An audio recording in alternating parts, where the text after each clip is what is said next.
Donc, voici un discours qui, encore une fois, sera divisé en parties, en paragraphes que je vais séparer avec un signe de la main. Si je vous fais un signe, je vous invite à, si vous le souhaitez, arrêter la lecture de l'enregistrement, donner une interprétation consécutive et poursuivre après.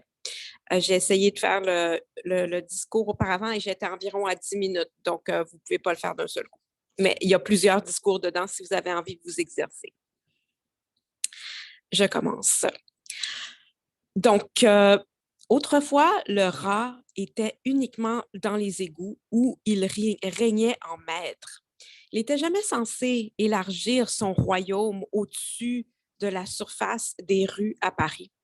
Pourtant, c'est ce qui s'est passé depuis la COVID-19 et depuis, il ne cesse de proliférer et certains lui ont déclaré la guerre. À Paris, une légende urbaine veut qu'il y ait encore plus de rats que de Parisiens. Donc, on estimerait que les rats seraient environ 3 à 6 millions. Donc, si les rats ont commencé à proliférer pendant la COVID, c'était en raison des confinements et de l'arrêt des activités commerciales et sociales dans la capitale.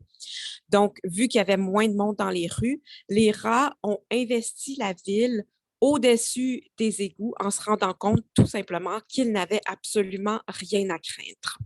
Donc, depuis lors, les exterminateurs font des affaires d'or. Certains ont même vu leurs revenus et leurs affaires augmenter de 35 en seulement une année. Si les gens font appel à des exterminateurs, c'est notamment pas seulement parce que les rats donnent un peu une mauvaise impression, mais parce qu'ils peuvent causer des dommages réels aux habitations. En effet, les rats ils peuvent gruger la gaine des conduites électriques et ça peut causer des étincelles et ça peut causer des incendies. Une très grande partie des incendies causés à des appartements à Paris sont notamment dus à la présence de rats et aux dommages qu'ils causent. Donc, le problème à Paris des rats prend de l'ampleur. Sur les réseaux sociaux, on voit émerger de plus en plus de vidéos où on voit les rats grouillant dans les ordures, on les voit courir dans les rues en plein jour et ça donne vraiment une mauvaise impression. Ça donne l'impression que Paris, la ville lumière, est envahie par les rats, ce qui est assez inconvenant parce que Paris, comme on le sait, accueillera les Jeux olympiques d'ici quelques mois. Donc, dans les mairies, dans les municipalités, les plaintes concernant la présence de rats ne cessent de se multiplier. Malheureusement, il y a certaines personnes qui dénoncent également l'inaction des élus municipaux à Paris. Une des raisons qui peut peut-être l'expliquer, c'est la présence dans les administrations municipales de partis animalistes qui ne sont pas aussi fervents dans leur haine des rats que la grande majorité de la population. Donc, pour certains membres ou adhérents des partis animalistes, la présence du rat ne justifie absolument pas la réaction qu'on a devant lui. Pour eux, la lutte à la présence des rats est exagérée.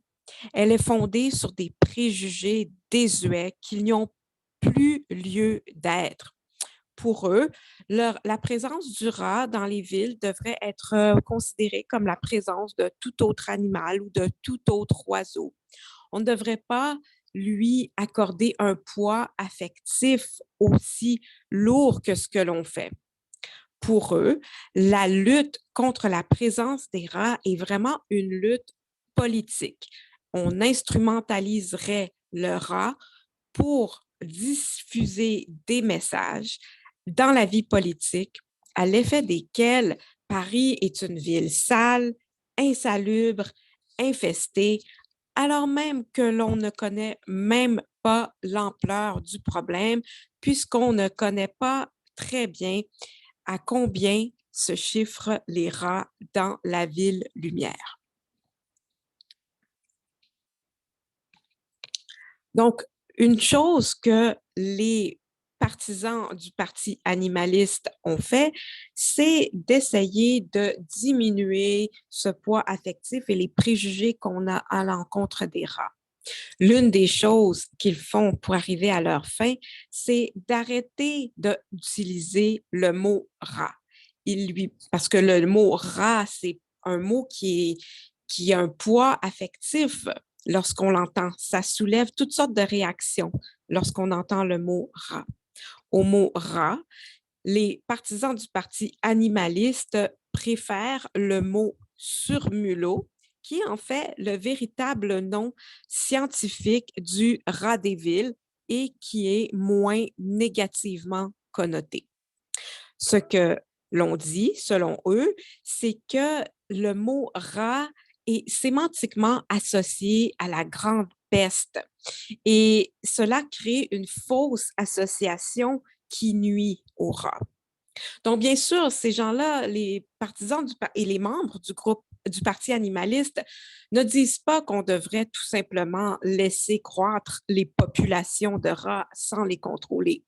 Ce qu'ils disent plutôt, c'est qu'il faudrait adopter des méthodes plus douces pour contrôler les populations de rats, y compris la collecte des ordures le soir et non le matin, ce qui inciterait les rats à rester dans leur terrier pendant la nuit et à ne pas causer autant de dommages dans les villes. Une autre solution avec laquelle ils sont d'accord, c'est l'utilisation de contraceptifs qui seraient diffusés ou semés un peu partout dans les villes pour contrôler les populations de rats. Donc, devant ce qui est considéré comme un manque d'action des élus municipaux pour contrôler les rats, certains arrondissements de Paris et certains Parisiens ont décidé de prendre les choses en main. En effet, selon eux, la présence des rats a des effets délétères dans la société qu'on n'est pas obligé d'accepter. Par exemple, certaines cours d'école ont été fermées en raison de la présence des rats, ce qui force les élèves à rester à l'intérieur. Certaines fêtes de quartier ont été annulées en raison de la présence des rats et certains citoyens n'osent plus aller jouer au tennis ou pratiquer d'autres sports par crainte de se retrouver face à face avec l'un de ces rongeurs. Donc, lorsque les arrondissements ou les groupes de citoyens veulent agir pour bloquer la prolifération des rats, ils ont plusieurs moyens à leur disposition. Il y a des moyens traditionnels comme les trappes, les pièges à rats, mais ou encore des moyens dont on parle moins, comme les anticoagulants qui liquéfient le sang des rats et qui causent leur mort. Mais il y a d'autres moyens plus modernes de lutter contre les rats. Certains ont importé une méthode de New York qui consiste à verser de la glace carbonée dans les terriers des rats.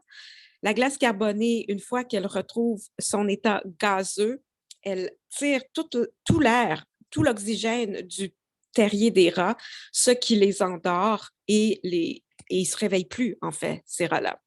Il y a encore des moyens encore plus modernes de lutter contre la présence des rats, y compris des applications pour signaler l'observation ou la présence de rats dans les villes.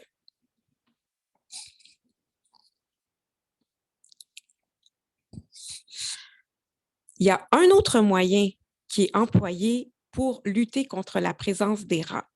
Et c'est un moyen qui date du Moyen Âge. Vous le connaissez peut-être pas, moi je le connaissais pas. C'est le furetage. Bien sûr, quand on entend le mot furetage, on pense à un robot fureteur qui fait des recherches automatiques sur Internet. Mais au Moyen Âge, le furetage était un moyen de s'attaquer à la présence de rats en utilisant son prédateur naturel, vous l'aurez deviné, le furet.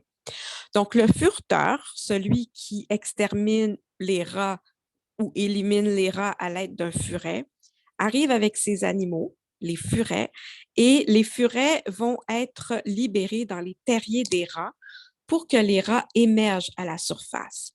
Une fois à la surface, le fureteur aura installé un filet au-dessus de la sortie du terrier et a également avec lui un chien qui est dressé pour courir après les rats, les chasser, les capturer.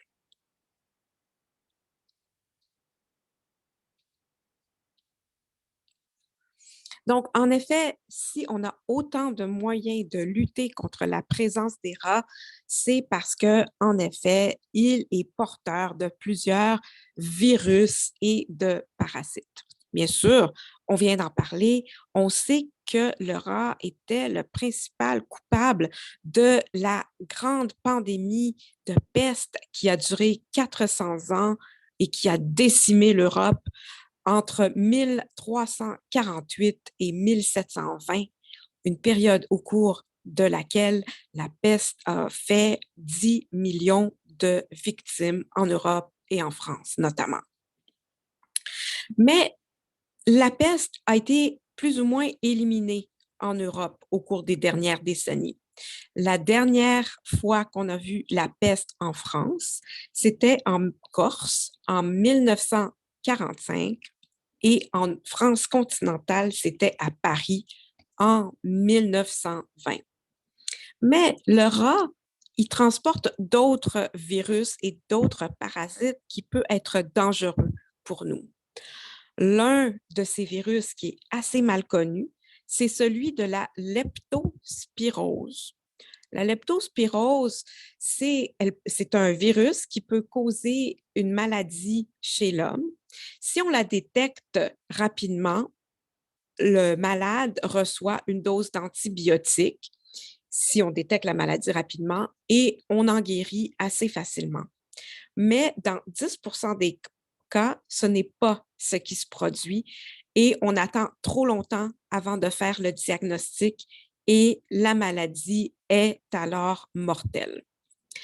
Bien sûr, on ne connaît pas très bien comment la transmission des maladies se fait entre le rat et l'homme. Mais ce qu'on soupçonne, c'est que ces maladies se retrouvent dans les reins du rat et qu'il en sécrète dans ses urines tout au long de sa vie.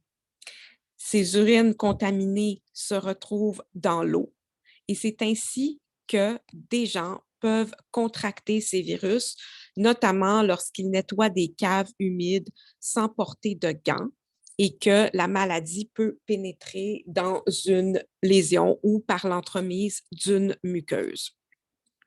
Bien sûr, la leptospirose est assez rare, mais elle a doublé depuis 2014.